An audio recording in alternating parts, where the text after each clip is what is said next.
Hello friend, তিথিপিউ লাইফস্টাইলে তোমাদের স্বাগত জানাই। তোমরা কেমন আছো? আশা করি ভালো আছো। আজকে তোমাদের কাছে নিয়ে চলে এলাম নতুন একটা রেসিপি, চিকেন বিরিয়ানি। আমি জানি এটা সব বাড়িতেই হয়, সবাই নতুন নতুন পদ্ধতিতেই বানায়। আমরা কোন পদ্ধতিতে বানাচ্ছি সেটাই তোমাদের সাথে শেয়ার করতে চলে এলাম। দেখো, এখানে আমার দিদি চিকেনের মধ্যে একটু আদা আর একটু রসুন আর টক দই, দেখো এটা দিচ্ছে হলুদ গুঁড়ো আর লঙ্কা গুঁড়ো, জিরে গুঁড়ো আর ধনে গুঁড়ো দিয়ে ভালোভাবে চিকেনটাকে ম্যারিনেট করতে হবে। দেখো, এখানে আমার দিদি চিকেনটাকে ভালোভাবে ম্যারিনেট করে নিচ্ছে। এইভাবে যতক্ষণ আধ ঘন্টা রাখতে হবে। দেখো, কড়াইয়ের মধ্যে বড় বড় পিস করে বিরিয়ানির যেমন পিস হয় আলু, সেটাকে ভালোভাবে ফ্রাই করে নিতে হবে। কড়াইয়ের মধ্যে পরিমাণ মতো তেল, তেজপাতা, দারচিনি, লবঙ্গ আর এলাচ দিয়ে তার মধ্যে পেঁয়াজ, ক্যাপসিকাম, তারপর লঙ্কা সব দিয়ে ওটাকে ভাজছে।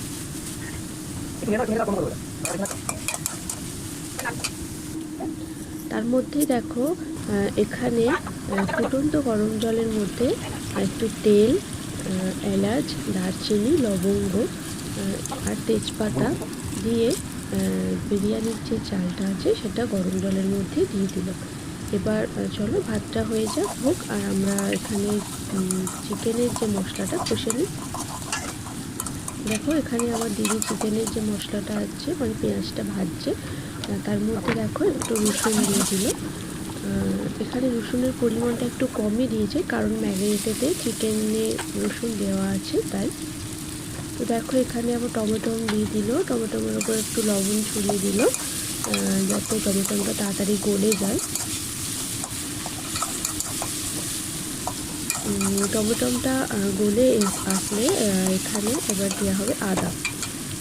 দেখো, এখানে আদা দিয়ে দিল, আদার পরিমাণটাও কিন্তু কম দিল, কারণ ম্যারিনেটের সময় আদাটাও দেওয়া আছে। আদার পর দেখো দিয়ে দিল এখানে জিরে, তারপর দিল ধনে গুঁড়ো, লঙ্কা গুঁড়ো আর পরিমাণ মতো হলুদ গুঁড়ো। এই সব দিয়ে দেখো এবার মশলাটা ভালোভাবে কষতে হবে। দেখো, এখানে আমার দিদি মশলাটা ভালোভাবে কষছে। তারপর দেখো, ম্যারিনেট করা চিকেনটা এখানে দিয়ে দিল। ম্যারিনেট করা চিকেনটা ভালোভাবে মশলাটাকে এবার কষতে হবে। দেখো, এখানে আমার দিদি খুব ভালোভাবে মশলাটা করছে যাতে চিকেন থেকে গন্ধ না বেরোয়। আর এখানে দেখো ভাত হয়ে গেছে আর আমাদের চিকেনও রেডি। চলো তোমাদের এবার বিরিয়ানি কিভাবে সাজাই দেখাই।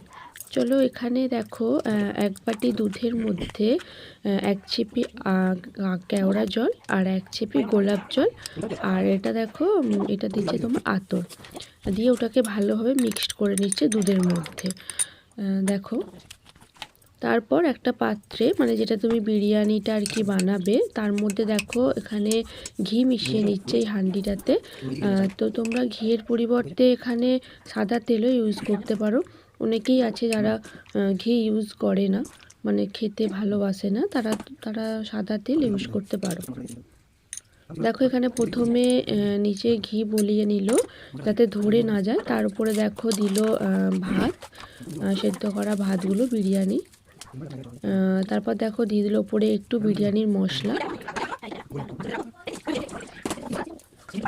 তারপর দেখো চিকেন যেটা কষা ছিল বিরিয়ানির জন্য, সেটা ওপরে অল্প অল্প করে দেখো সাজিয়ে নিচ্ছে ভালো করে।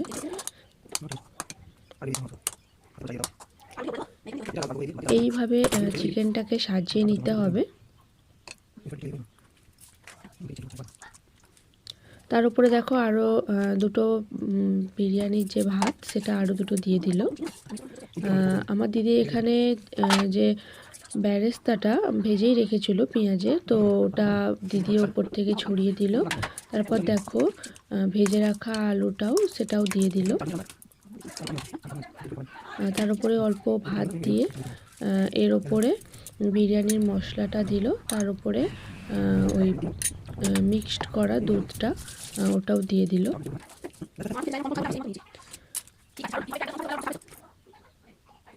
আর ওপর দিয়ে দেখো একটু ঘি ছড়িয়ে দিচ্ছে, যাতে একটু ঘিয়ের গন্ধটা আর কি ছাড়ে। দেখো এখানে ওভেনের মধ্যে হালকা আছে তাওয়াটা বসালো, তাওয়ার ওপরে হাঁডিটা দিয়ে দিল। আর যে হাঁডির মধ্যে যে ফুটোটা আছে হাওয়াটা যাতে বেরিয়ে না যায় তার জন্য দেখো ওটাকে এইভাবে 15 মিনিট রাখার পর দেখো আমাদের বিরিয়ানি রেডি। আমার দিদি গরম গরম প্লেটে সার্ভ করছে, তার সাথে আছে দেখো স্যালাড। বিরিয়ানির সাথে স্যালাড না হলে ঠিক জমে না, ঠিক তাই দেখো স্যালাডও দিয়ে দিচ্ছে। আর এদিকে দেখো আমার জামাইবাবু, আমার জামাইবাবু তো দিদির হাতে বিরিয়ানি খেতে খুবই ভালোবাসে। দেখো একদম মজা করে খাচ্ছে।